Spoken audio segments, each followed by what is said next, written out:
Now, President Trump is addressing that same group. I'm talking about seniors. Joe Biden directly appealing to senior voters at an event in Florida yesterday, as the president's support among the 65-plus age group has continued to decline, despite the president's recent efforts to win them over.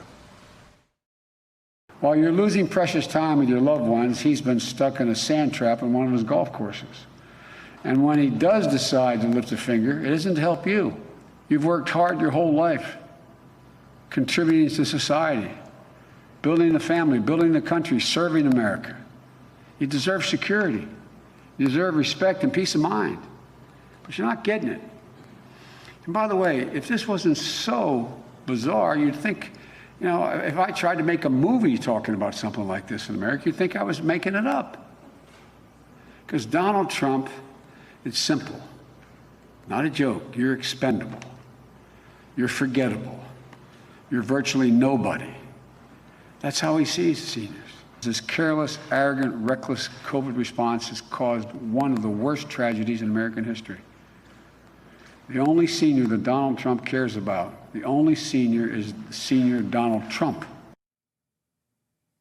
So compare that appeal, Michael, to senior voters by Biden to this tweet by President Trump yesterday.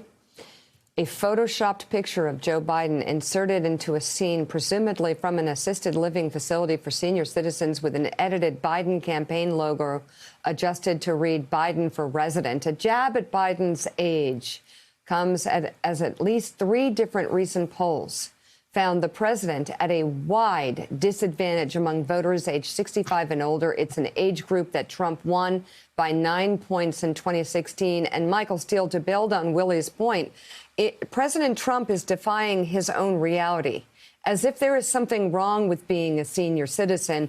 And by the way, senior citizens vote avidly. They are interested in this election, and they are also interested in their health.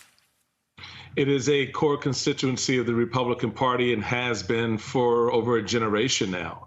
And that's how we have put together the kinds of wins that have allowed us to take the House in 2010, for example. A lot of that was on the back of and help from seniors around the country, but particularly in places like Florida. So you have, Mika and Willie, a contrast, not just in style, but in the substance of the conversation. One in which you had Joe Biden actually connecting with seniors in a way that you know, says to them, hey, I get where you are at this stage in your life, but I also understand how important you are to what we need to get done in order to turn the country around, versus what you saw from the president, not just that mocking tweet, but his own rhetoric on the stage where he talks about himself, where they say, I'm a senior, but then, you know, I don't feel like I don't act like it. And so that's, again, a put down. It's not a recognition of what these men and women represent, not just to the base of the Republican Party, but to the country as a whole, and the role that they play in setting the direction and have played in setting the direction. So, you know, the president feels the one thing I think Joe Biden said indirectly, but I'll say directly, is the president takes these voters for granted. He's making assumptions about 2016 in 2020. And the fact of the matter is, this is a completely different race. It's not just what the numbers are showing.